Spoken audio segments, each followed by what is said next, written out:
Canadiens de Montréal sont fiers de repêcher from the Slovakian national team and TPS Turku, Juraj Slafkovsky. Caulfield trying to get it in. Scores! Another beauty for goal! Caulfield!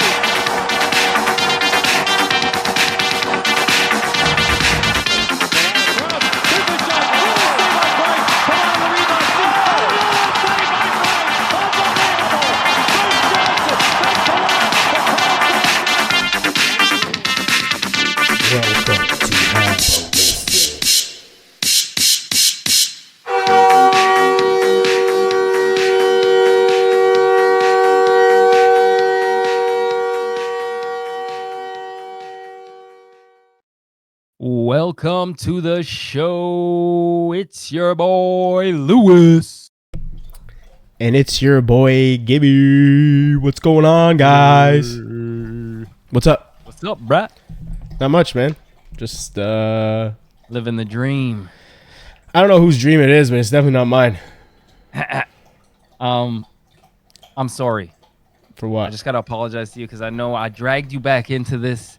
I told you start watching hockey again, and it's so funny. The first game you watched, you're like, dude, this is disgusting. Yeah, man. I mean, it is what it is. I'm a little bit more excited now that Laine's back, but Yeah. fuck me. Like, it's tough to watch. These are not fucking fun games to watch. Do you remember what was the first game you watched? I forgot, and it was bad. Was it the Boston game? No. What's the one before that? Game back. It just the score ran up pretty quick. Hold on, let's Was just... it the expansion team? Who was Seattle. Was it Seattle? It had No, to was have it been. Seattle or who's the other one? It had to have Utah. been. Utah, yeah. Utah. No, but that was a 3-2 game. Oh, okay, yeah. So it was the Seattle. one. It was the one Seattle, before that. yeah. Yeah, it had to have been. Yeah. Or no, it was Seattle. Vegas. It was Vegas. Was it? Yeah, it was the Vegas game. Anyway, one of those games. Again, there hasn't been a lot of good games No. to talk about, but there is some good news. But first, before we start, I'm not gonna do any news today, but let's. I want you to listen to a song that was made. It's the Canadian version of "Not Like Us." Hey, I see friendly people. Let's friggin' go, bud. Hey, big hoser on the beat, bud. Dark too soon outside. Getting no sun. Put a shot high off the crossbar. Post run, can't win them all, so I'm headed on a Tim's run. Zamboni driving, folks living in the Arctic. North of the States, all holding hockey sticks. How many times you say sorry? It's too often. I've been a pass to my buddy one time, the shot in. Oh, heck yeah, buddy. I got cross-checked, but the ref wasn't watching. Sometimes drop the gloves, have a cold. Turn that shit off. Turn that fucking shit off, man. Come on, man. That shit's corny as hell. I like this version I hate better that than shit. the regular. Of course you do, because you're a fucking hater. That's why. I thought it was funny. There's a music video too, and Of course there is. I would say check it out. You're not a fan? It's corny. I hate that shit. What is he, Weird Al Yankovic? Like, I think that shit's corny. I thought it was good. I thought it would lift your spirits. I thought it was something good to talk about. But yeah, let's get into the Habs talks here. So again, Patrik Laine is here. We're gonna talk about him for sure. But let's start with Kirby Dach. So Laine comes back. Dach is Kirby centering. Dach is on the docket. Yeah, he's on the docket, and he is centering the second line. Again, the leash. It's like a magician that pulls that handkerchief out of his pocket, and there's a little more every time, and it just never ends. That's Kirby Dach's leash. And anyway, so a couple games ago, he took that late penalty, pretty much ended the game, double minor. But then next game comes right back out, centering that line. So first, let's start with, do you think he should be given this opportunity to center that second line? And are you still going to be patient with this guy, or when is the time where we decide that this is a failed experiment? I don't get why it's gonna be a failed experiment though. Like how old is he? He's 23.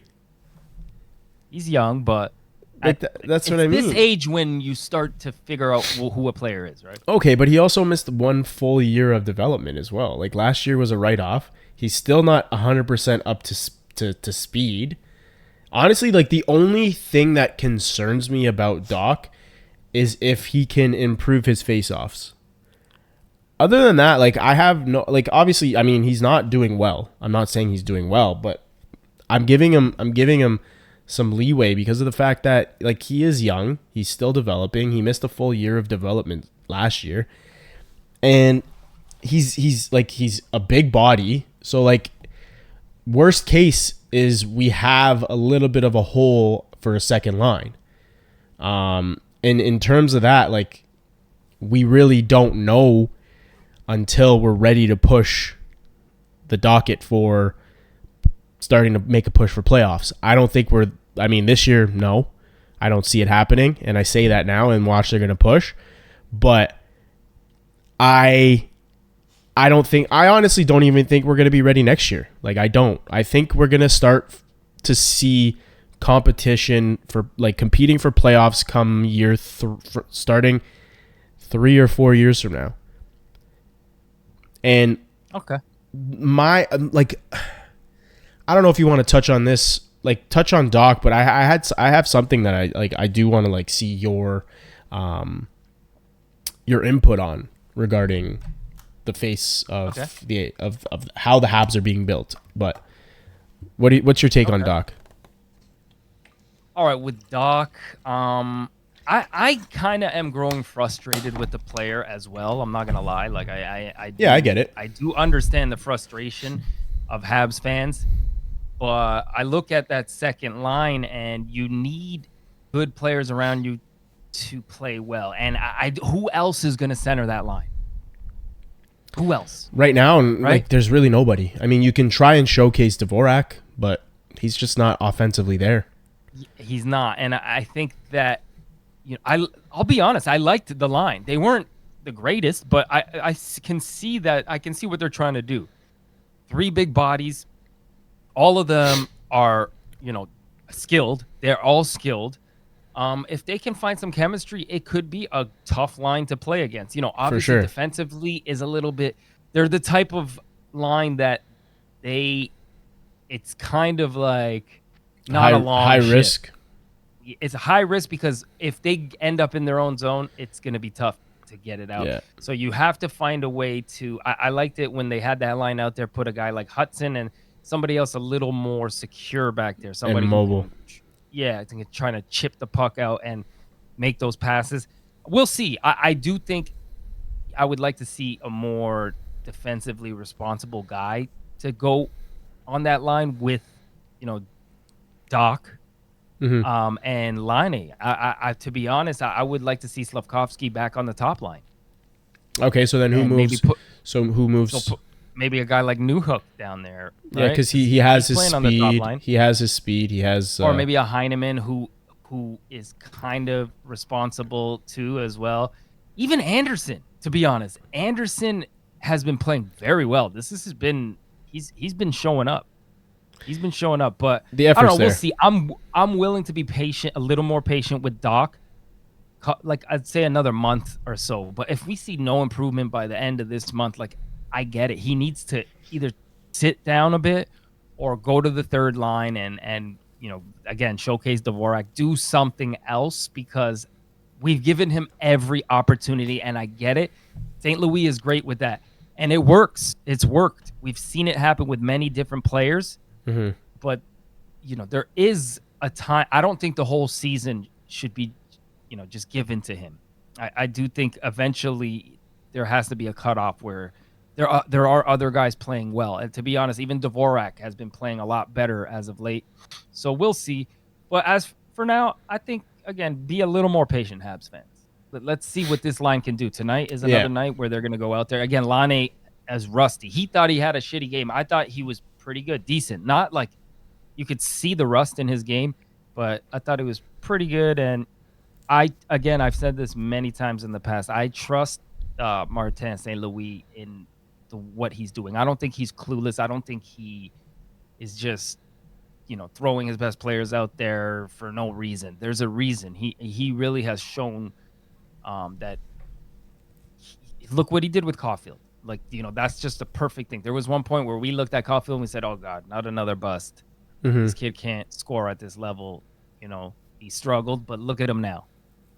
So yeah, and I don't even think St. Louis really did anything with his goal scoring. It's more so he's just more of a complete player now. Before he would just fucking rip shots. His defensive game wasn't up to par. Now he looks like a very complete player. He competes when he doesn't have the puck. Like he works hard. I think that's where St. Louis thrives, is he's able to help guys complete their, be the full package instead of just their one trick pony. And patience is what is the key here, because look, if you had other coaches in this spot like Jack Martin or Terrien. Caulfield's on the fourth line. They would have sat him in the press box. They would not give them the opportunities to learn as they play. It just wouldn't happen. Martin has showed that he's not like that with defensemen, with everybody. Yeah. So I think let's see this next month how it pans out, and I'm willing to be patient. I just hope he stays healthy, because another injury would be just devastating for him. And I think that would be the point where we would have to think, okay, is this just damaged goods at this point? Because the second line center we need to figure that out. I know Michael Hodge, Hage or Hodge could be joining the team at the end of the year. That's a possibility, they're saying. Yeah, but that's just to showcase him for the last little bit. But is he going to be ready to jump in that spot? I don't want him to No, but it's more so just showcase him, see what he's got, and then see how he shows up at camp next year. Likely going to just be an AHL player or something like that. It's not like that I serious. get it, but I hear a lot of people talking like, "Oh, we got Hodge. He's going to come in next year. He's going to be No, you don't want that kid coming into the NHL and being your second line center right away. Third line center would be a perfect starting point for him. Yeah, but I think you just got to give the opportunities for players to prove themselves, right? Don't limit them. You know what I mean? Let them go into camp, give them the proper opportunity. Don't fucking play them fourth, even in preseason. Don't play them on fourth line minutes, right? No, you got to earn your spot. And again, look at a guy like Kapanen, who had a great camp, got a shot, wasn't ready. Look at him. Maybe next year he could be, fighting for that second line center. Dude, look at Emil Heineman last year, right? Last year he looked okay last year, but obviously there was certain things in his game, and he did. And there's certain things in his game that he needed to improve upon, and then obviously he needed to get healthy as well. But look, I like him. I like him a lot, man. I like him a lot, and even when we acquired him, I looked into him. Because he was part of the Toffoli trade, if I'm not mistaken. When we got him, I looked into him, and they talked about how the guy had a great shot. He was a very good player, and he's a fairly decent prospect. So, I mean, hey, he's the full package, as in defensively responsible, finishes his checks, and he's not small. Shot. He's not a small player. No. If I'm not mistaken, I think he's 5'11" or 6 foot. So he's probably 6 foot. But yeah, I like him a lot. I do, and I think he's really impressed me. But I think with Kirby Dach, a little more patience. You see the skill. Yeah. You see the skill. Yeah, and that's why I'm saying I honestly think it's just the injury. I think it's the injury that's not allowing him to fully maybe. He's taking it 85%. He's not going 100% because he's still a little bit nervous about that. You know what I mean? Look at even Caulfield. Sure, yeah. When Caulfield last year, he didn't start off that great, right? He wasn't that great, and then towards the end of the year, you ended up seeing him starting to, and it's fucking flooding into this season. At the end of the season, he was ripping show, but yeah, fuck, man, it happens, right? Sometimes some of these injuries take a full year, even though the recovery itself is what it is, and then they can come back and play. But the body and even the mental, it's a mental thing as well. The body takes time to fully heal and get back to 100%. And I think too, it's how it happened last year too. Just this weird freak accident. Yeah, it was a freak play. So imagine like if it was just like a bad collision or like whatever, like a knee on knee hit, whatever. Like a Laine. Yeah. You would think, okay, I just need to avoid those situations. But that type of thing, it's like any contact really. Now you're thinking about, damn, I can't get hurt. So yeah, it's gonna take a while for him to shake it. I think the problem is a lot of people just have said, like, even in Chicago when he was healthy, he wasn't producing. Is he just not that guy? You know what I mean? So I understand the doubt in this player, but we've seen the flashes, and I'm willing to be a little more patient. Yeah, 100%. Another guy is Uri Slafkovsky. Now, it's been a slow start for him. Are you starting to get worried about him, or you think it's a product of his environment? I think the problem is everybody's got PTSD. Every fucking prospect we have, the moment that there's like a little bit of a slump, a little bit of a slow start, we get PTSD with all of our previous prospects that we've had. I think that's what it is. I'm not overly concerned with Slafkovsky.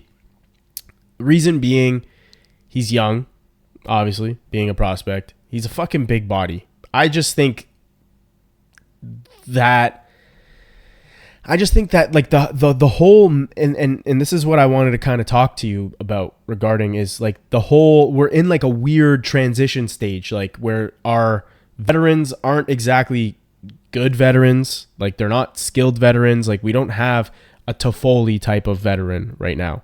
You know what I mean? Like we have, okay, Gallagher's doing well, but let's be real. This is an outlier of what we've had for the last few seasons with Gallagher. Anderson, he is what he is. The effort, the effort's going to be there, but offensively, it's not going to happen. Our top six, all of them are under 25. You know what I mean? Yeah. I think the makeup of the team right now is kind of in a weird stage, and I feel like free agency may be this offseason may be a big deal, where it's that we're moving past the rebuild. Now let's start adding our pieces that we see fit.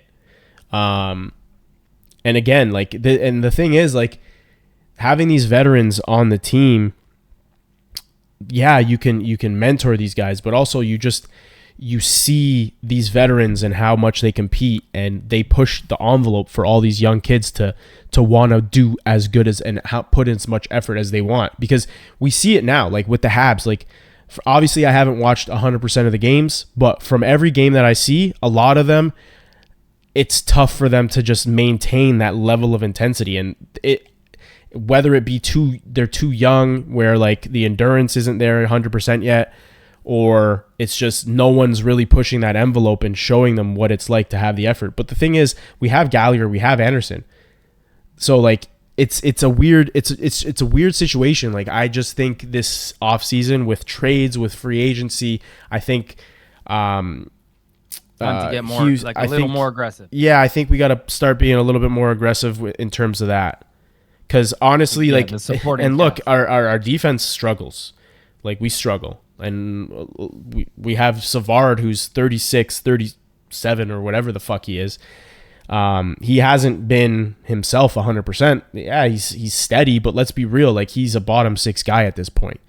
Matheson struggled all year, and that could be because he's the guy now, and he's never been the guy, right? Like, we saw he had a great season last year. We saw that, but we had guys to kind of insulate a little bit. Like, we lost a few veterans from last year, right?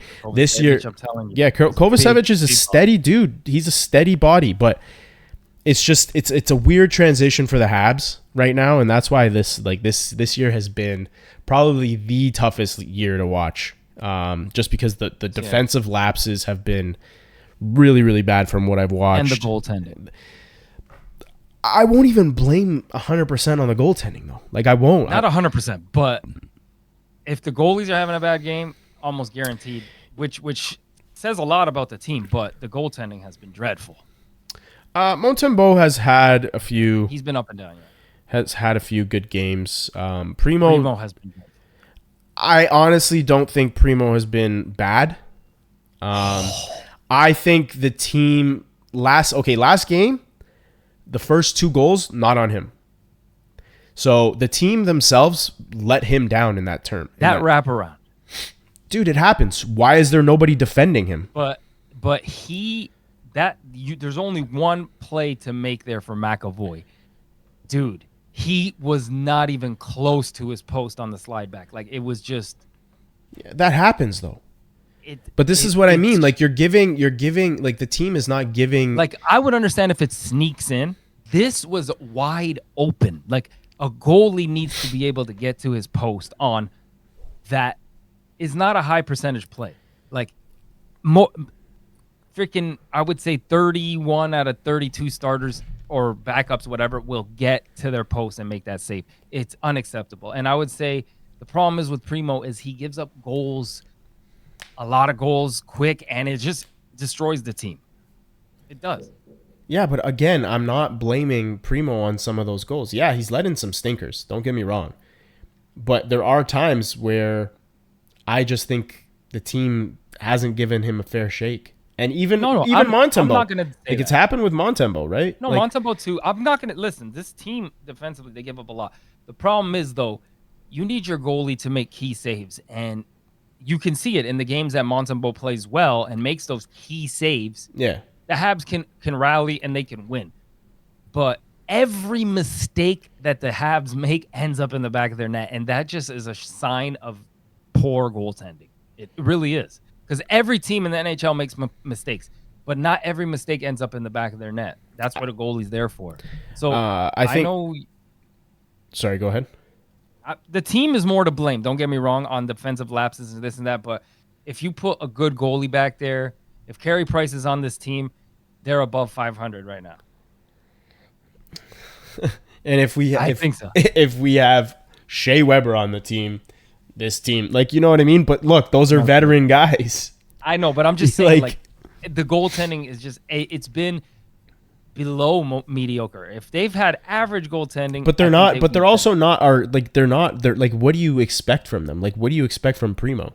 You know what I mean? Like, Primo is never going to be a superstar, a stud. So that's why I want to ask you now. Do you think it's like time to give up on him and bring another backup? Yeah, I think you cut ties. You try and sign a veteran goaltender until Montembeault. But you can see that he's not ready, or he's just not going to pan out into what people projected him to do. Yeah, I mean, there was a reason. We spoke about this. It's the name. I don't think it was. I mean, if it was the name, he would have been drafted a little bit further or deeper or earlier in the draft. But maybe I think he's a 7th rounder. That, I mean, there's no harm. You see what you get. And yeah, it looked bright for a little bit. I guarantee you, Primo's going to be an AHL starter, or if he gets a new change of scenery, he'll be like a Charlie Lindgren. Yeah, like turnaround. Still playing in the. He's playing solid. In the league. He's been steady. Lindgren was pretty good. Lindgren was better than Primo. No, I'm not making the comparison to, like, I'm not comparing the two. I'm comparing the situation where Lindgren never was successful in Montreal. Like, never. He had shades. He had like some sparks to him, but other than that, like, once he got the change of scenery, boom, like, yeah, new career, revamped a little bit. Trying not to drift too far from Slafkovsky here. He's got 2 goals, 12 assists, so 14 points in 22 games. Not bad. 14 points in 22 games? Yeah, that's what... Yeah. It's not bad. 2 goals, 12 assists. What do you think, like, what is a good season or something that you want to see from him, like, in a points-wise? Like, what do you want to see him finish with here? What did he finish with last year? I just want to see progression. He had last year he had 50 points, so 20 goals, 30 assists. In how many games? 82. He played the full season, yeah. So you said 50. He missed you said how many? He missed a couple. You said 50 and how many? 50 and 82. So that's 0.61 points per game. Okay. So I'd like to see him around, like, I don't want him to be a point per game, but I'd like to see him. We do want him to be. Sorry, that's likely not at this point of the season. Sorry, it's likely not going to happen, right?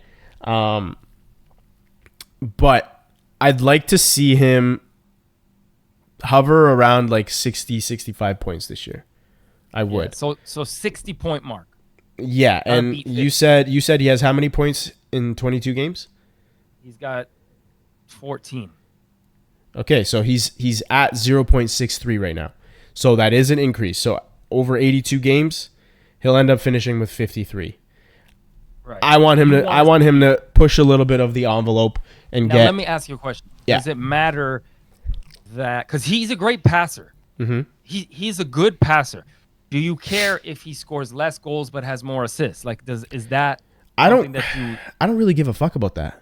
Like I don't Right. I mean I'd like to see him score some goals, of course. But at the end of the day, if he's becoming a more complete player in the development, I'm okay with that. If I mean, like right now he's playing with Laine, right? So if he can dish the puck a lot to Laine scoring, perfect. As if Slafkovsky's ending up with 65 points, 60 points, that's just meaning that the Habs are scoring a little bit more, right? As a whole team, you want the team to score more. So hopefully that works. Hopefully that happens.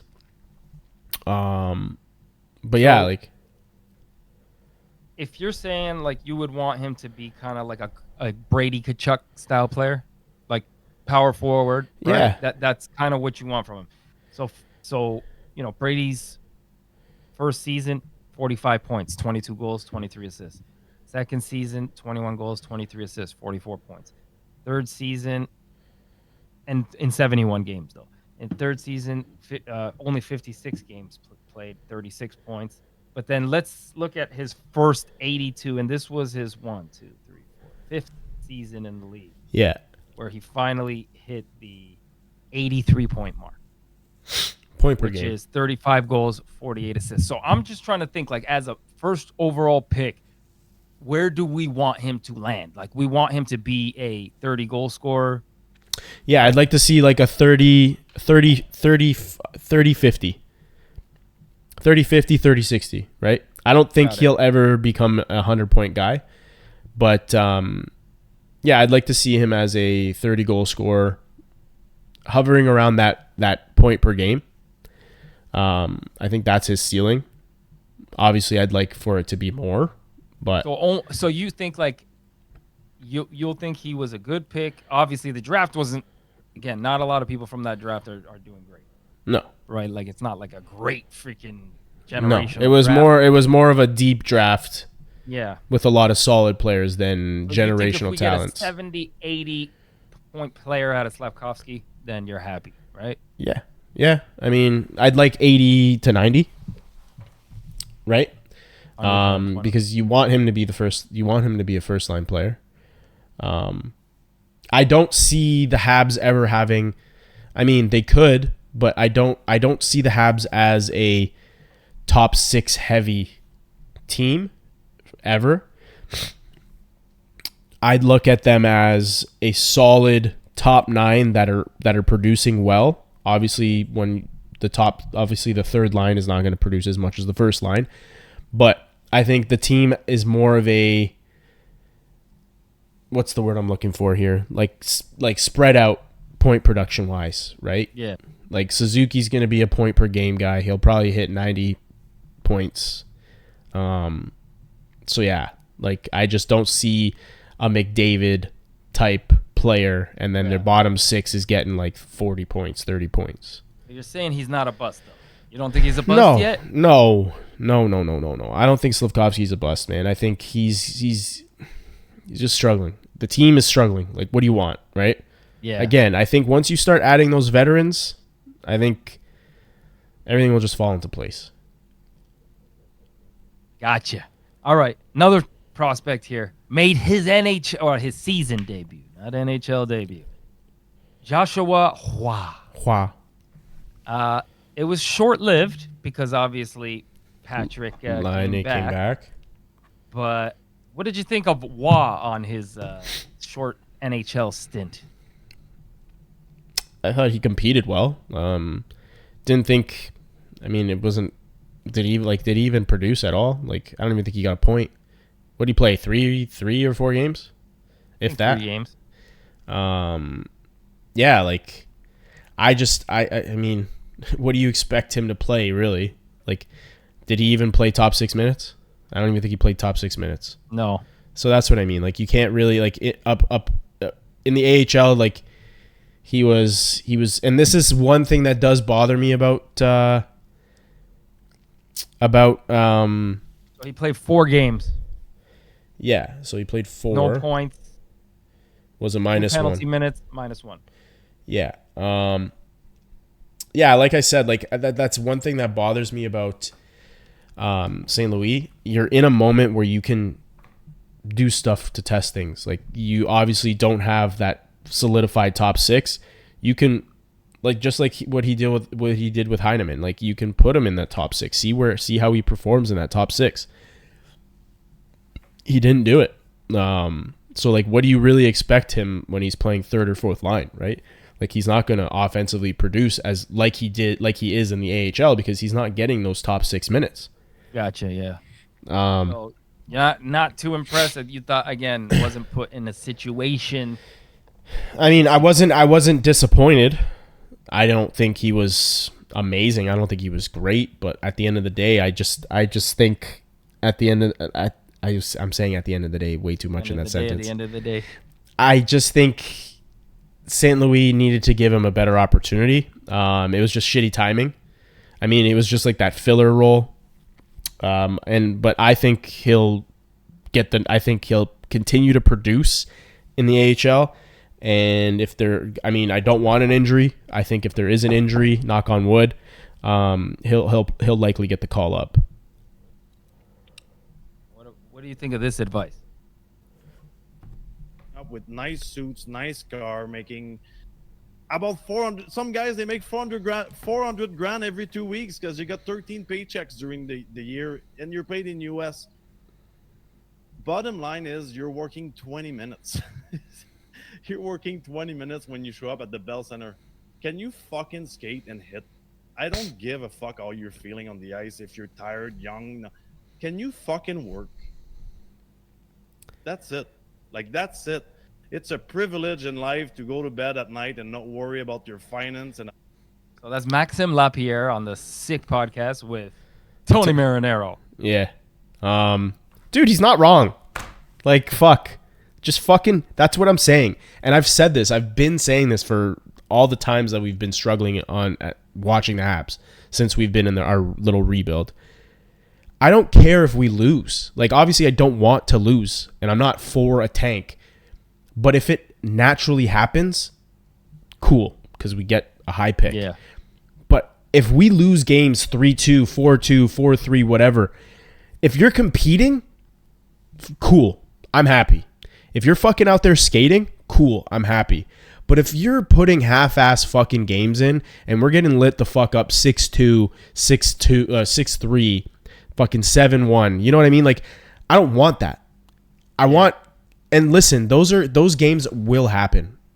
They happen to fucking top teams in the league. It's just one of those fucking games. It just happens. Yeah. You know what I mean?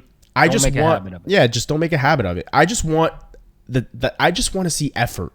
I want to see fucking effort. And Lapierre, he was a former NHLer, right? So, like, it's coming from him. So it's like, and he was never like, you always saw him. He was a grinder. He played well. Like, he wasn't amazing, but No, I think with Lapierre, we wanted more skill from him. We wanted more production, but it turned out that he wasn't that guy, and he brought it in a different way. yeah, Right. And I think the problem is, I totally understand where he's coming from. The issue is, this comes down to role players, right? Like we were saying, this team is missing role players. They're missing identity for certain lines. And I think that what's happening here is, first, Martin needs to figure out what everybody is, what a player's true identity is. When you have a young team, you don't know that yet, right? Mm-hmm. So I think that's why be patient, guys, because again, let these guys figure out what they have, and then when they figure out what they have and who's here to stay, you fill in the pieces with role players, with good veterans, with guys who can hit, with guys who play defense, with all of that other stuff. That's what really needs to happen. Right now, we're not in that phase of the rebuild. We're in the phase of let's find out what we have. Who are our skilled guys? Who are our defensively responsible guys? Who are our good defensemen? Who are our you a offensive fucking defensemen? pirate? You know what I mean? That's Yeah. where we're at. For example, like look at a guy like Condata who came up. He had a role. He's a fourth line guy. He knows that's his role. He played good. He played efficient. Did his job. Knows his role. Joshua Waugh is not a guy who is really going to be a bottom six guy. Projected probably to play on higher lines, and you could see that when he's in a situation with offensive players playing bigger minutes, he can produce. Mm-hmm. But he came this time around and he had to just play a different role. Wasn't for him. Yeah. So that's where we're gonna have to find out who is meant for what role, and at some point you're gonna have to have NHL bodies here who are meant to play on the third and fourth line. Yeah. And not being forced to play there because hey, that's all we have right now. Yeah. So, again, I was underwhelmed, but I think the reason why I was underwhelmed with Josh Waugh is because we see what he's doing in the AHL, right? We see that he's playing well, so you automatically think that, this guy's going to come and he needs to score. That's what we think. We're programmed to think that way, but unfortunately, it's just But not for how me, it- I'm programmed to think that way if he's in the top 6. You know what I mean? Yeah, no, I he get it. doesn't even have to that's score. my fan He's- brain talking, right? Yeah, of course. By the way, we are recording a little bit into the first period. It's 1-0. Jake Evans just scored. Yee! Yeah. And that's a role player right there, fourth Dude, liner. honestly, that's another, and that's, you know what? That's another player. I don't even think he's a fourth liner. I'm gonna be honest with you. That was a shorthanded goal? I don't know. I just Yeah, got it was. Shorthanded goal, Jake Evans. Perfect. Great on the penalty kill. Dude, honestly, like I've always liked Jake Evans. I've always liked him. And I'm sorry that we're going. I'm going straight off tangents this episode, but I think that's another player that Martin St. Louis has brought out more. Like we knew what Jake Evans was. He was a fourth line guy, but I think Martin St. Louis has elevated his game to a point where you can have him on that third line, and our team is still producing well. You know what I mean? I've always liked him. I don't know what it is. I've always been like the guy, the top 6 guys. I know what they are, but I've always been a part of. I like the bottom 6 guys. I like those guys that are very good with their roles. And a guy like Lars Eller, another guy like that. I liked Lars Eller. Just it's like that third line guy that has the potential. Lehkonen. You know what I mean? Like I love those guys. Those are the players that I just appreciate more than obviously your superstars are going to be your superstars. But those are just the guys that you look at and you're like, fuck yeah, that's a good depth player. That's score a goal every once in a while, play hard, and know their role. Again, guys like Jake Evans and Gallagher and Anderson are doing their job, I think, this year. But again, we don't have enough of that throughout the lineup. We still need to figure out other slots. So, all the power to him. He's been definitely surprisingly good. Not good. Like he's always consistently an NHLer. He's proven that. Yeah, of course.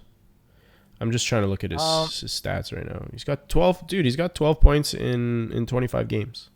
Well, no, 13 points in 26 games. Bottom of the lineup guy, that's all you can ask for. Yeah. Yeah, of course. So talking about another prospect here, but not on our team. Matvei Michkov. Here we go. He's having a decent year here. One of the what's it called? Calder Trophy, right? Yeah. Or Calder Trophy. Yeah, Calder Trophy. You're thinking of the Calder Cup. No, there's the Calder Cup too, which Yeah. is it's weird that they call it the same thing. Yeah, I don't know. So he's doing pretty well. He scored another OT winner the other night. Yeah. Are you starting to regret that we picked Reinbacher instead of Matvey Michkov? Let me ask you something. Why the fuck does this matter? I'm asking you questions. If I regret it This or is not, stuff that's happening. if I regret it or not, the team is the team. Okay? We don't know enough. We don't, like, everybody's so, like, Reinbacher could be a slow burner player. You know what I mean? And and I don't think Reinbacher will fully reach 100% potential. This was a fairly pivotal year, and it's unfortunate that he got hurt because of it. So yeah, it's another year loss of development, unfortunately. But I just think, how can you, like, there's a player, he's playing in the NHL right now, right? And our player is fucking injured. How am I supposed to say I regret it? It's not like Reinbacher's playing in the NHL or playing in the AHL and he's doing terribly. You know what I mean?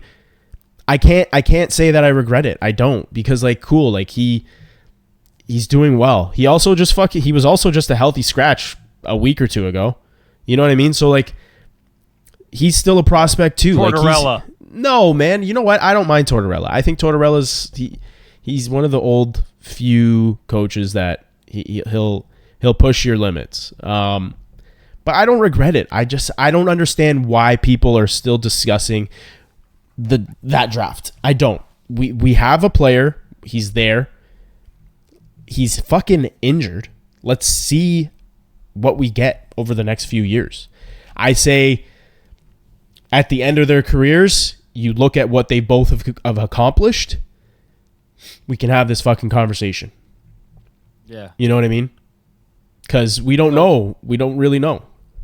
So actually, eliteprospects.com, just going back. I hate to go, but Slafkovsky is projected for 50 points. Again, 7 goals, 43 assists. Again, that is just like weird projections, but yeah, it's what he's projected for right now. Yeah. So Michkov right now, first NHL season.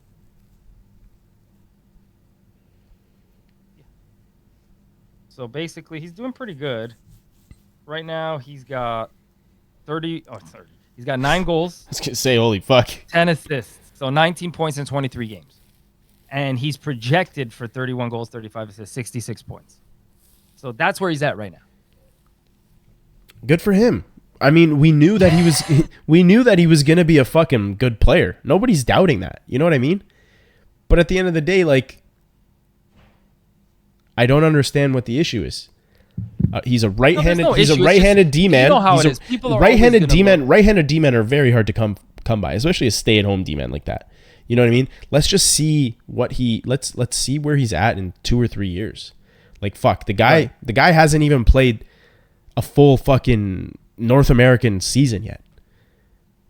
You know what I mean? Like, last year, I don't even think he played a full season. Yeah. No, of course, and like you said, though, I think what worries us is that this is this was a pivotal developmental year. Yeah. He's injured, missing the whole season, and it's easy for us to Monday morning quarterback it now and say, frick, look, this guy's ripping it up, and we could use some offense right now, but again, it's too early to say whether or not it's a mistake. Of course, right now, if in this season, like, if we could go back, maybe you would pick him, right? But again, I do think that when this team is ready to compete, and if Reinbacher projects to be what, or turns out to be what he projects, that's exactly what we need right now. We need a stay-at-home, big, steady type of defenseman like that. Put him at his best with a Caden Gooley and the rest of the crew. Like, you know what I mean? Now we're looking better. Yeah. I don't know, man. I feel like there's too many fucking guys on, like, too many fans that are they're a bit too much for me. Just fucking, like, just go read a book. You know what I mean? Don't fucking worry too much. Like, don't be like my wife. My wife now is addicted to reading books, and she's in her fantasy book land where she's in love with all the characters. And when that happens, my friend, it's it. It's a dark road. You can't compete with those book boyfriends. You can't. Yeah, it's kind of fucked up. So you're not giving up on Reinbecker. How can I give up on a guy that's literally played 11 or 12 fucking North American games? True, How? True. Way to go. Good sense. Now, Patrik Laine Yeah. made a season debut. The Habs are 1-0 with Patrik Laine in the lineup. The season starts now. Yeah. What do you think? What do you think of him back? What did you see? It's What not do up you to like? speed. What do you don't like? Not up to speed. I mean, it's tough to say. We've only seen one game, and we're literally missing what he could be doing right now. So, Oh, we're you're watching. I'm not. Let me pause it. My TV's right there. I'm not watching right now. Well, it's 1-0 still. So No, like, I mean, I think this is a good confidence. I think this is a good boost for the team morale. I think bringing him in, and he is young as fuck still, but like he can be like a veteran because he's been around the league since he was 18. his hairline doesn't say that he's young. No, he doesn't. He's got helmet fucking head for sure. He used to have some nice hair when he came in, and Yeah. Yeah, he's struggling there. No, but honestly, like it's in terms of like what I see from him.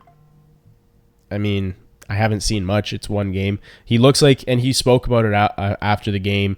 He looks like he is a little bit still not up to speed. It was nice for him to score. Understandable. Nice for him to score, and I fucking missed the initial goal. I didn't see the goal initially because I think since we've been recording this podcast, I must have told you this many, many times, but I had to fucking take Kira out because she was whining.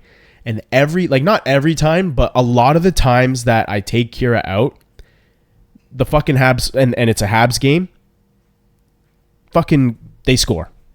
And of all the goals... then leave when we need a goal, man. Yeah. Just fucking leave. Yeah. 6'2", I gotta fucking go for a marathon with Kira. Kira is the pivotal piece to the puzzle. Yeah. She knows. She's like, listen, you got to leave or else they won't score. She's trying to tell you, man. But what did you think of that goal, though? It was a fucking rip. Rocket. It was a fucking rip. And that's, we know what that's gonna, we know that that's him. But like I said, I can't touch too much on what I see now, but what I do like is the fact that the morale can be up. That power play becomes less predictable with just the Caulfield fucking take, because now we have Laine, we have another weapon to shoot the puck. It opens up some ice for a guy like Suzuki to be a little bit more creative, for a guy like Laine to quarterback the fucking power play a little bit better. It helps the power play, and obviously with even a point shot too, like Hudson or Matheson could take a shot from there and kind of catch the goalie off guard, because now they're looking for those guys, right? That's what I mean. It makes it less predictable. Yeah. But yeah, man, like I'm looking forward. Honestly, I think was Tuesday was the first game that I was like, fuck, like it feels good, like to watch a game. Yeah. Yeah, it did feel different. Yeah.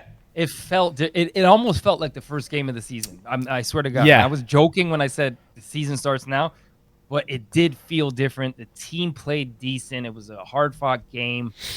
Like what you said it perfectly, which is the morale. Like you could see the team morale was up. It's like, man, like, so yeah, it's hard to judge a guy in one game. I could see that he wasn't his best, but you did see some of his stick handling ability and obviously his shot. Mm-hmm.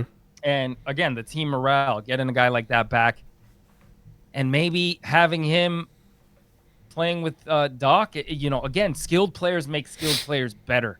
Yeah. So if Dach knows he's got a sniper like that, he's a good passer. Maybe some of those passes he makes will end up in the back of the net, and then that's all it takes is to build somebody's confidence, is when you're dishing stuff out and Buddy's finishing. Yeah, man. So definitely the team morale was up. I'm excited to see more of him, and I'm just really impressed of how his recovery went. I'm happy he's back.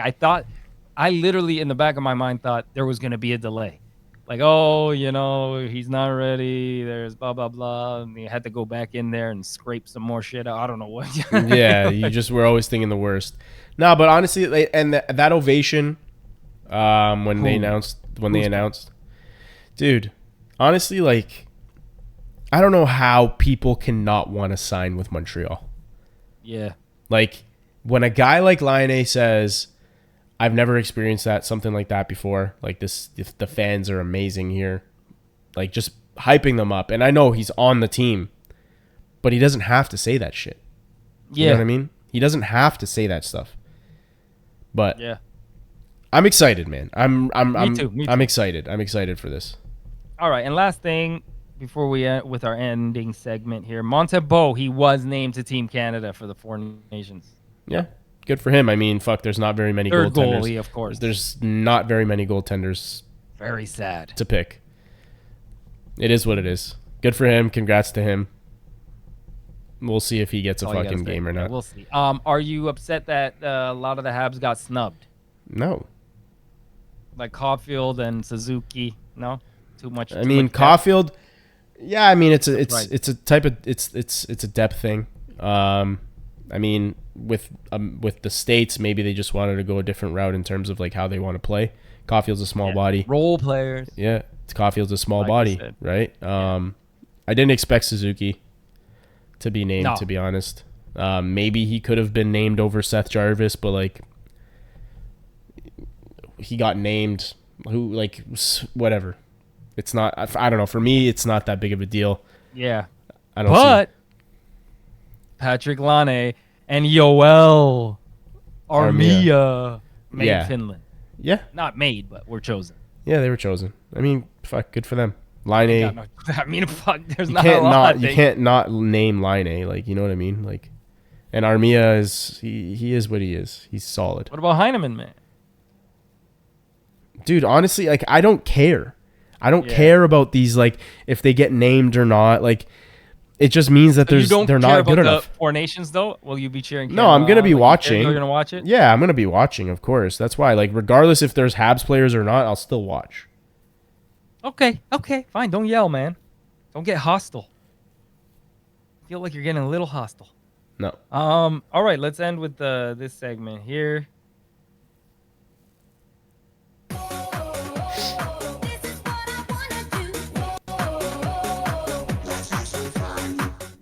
So on this edition of Let's Have Some Fun, this is the Where Are They Now edition of Let's Have Some Fun. Former Hab, former defenseman, Nathan Beaulieu. Is he in Nashville? Do you know where he is now? Nashville? So on June 17th, 2017, Beaulieu was traded by the Montreal Canadiens to the Buffalo Sabres in exchange for a third-round pick. Do you know who that third-round pick turned out to be? Third-round pick, 2017. No idea. No, I think it was a 2017. Yeah, Scott Walford. Cool. Who signing rights were just left to expire by the Habs. He's a fucking plug. So that's pretty much what has happened with Nathan Beaulieu. Now, as for where is he now? So he left the Habs. 4 goals, 24 assists, 28 points. He's probably an AHL player. Went to the Sabres, right? He played 59 games, 9 points. Then he played 30 games the following year, had 7 points, but then got traded to the Jets. Played 4 seasons with the Jets, not full seasons. Then he played. Dude, are you gonna answer the question? Like, where is he now? I'm going through it. I don't care where he went. Where is he now? I want you to know his travels. Okay, right now, as we speak, he is in. He's in Slovakia. KHL. Or KHL. He was in the KHL, but it looks like he's left and he's now in Slovakia. Yeah, he's whatever. So he played in Switzerland, then he played in the KHL. Now he's in Slovakia. Mm-hmm. But his last long, I guess, stint was with Anaheim in the 22-23 season. Then he got sent down to the AHL, and he said, "No bueno. Yeah.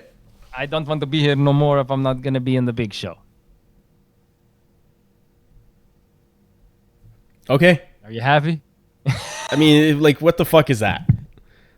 So what do you think? You don't like Nathan Beaulieu? You never liked him. I thought he was whatever. I mean, what the fuck? He's whatever. So you don't wish he was still here? No. What the fuck kind of question is that? That's like, what? He was another guy that he had something. Like he did it. Like he showed signs of a good offensive ability. He kind of started to find his defensive game, but just inconsistency. You know what I mean?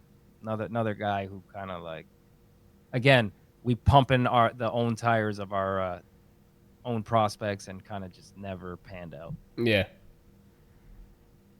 All right, dude. All righty. So let's go finish watching this game. Yeah. Hopefully, by the time we come back and record next time, we will be talking about an undefeated Habs team with Patrik Laine in the lineup. See ya later.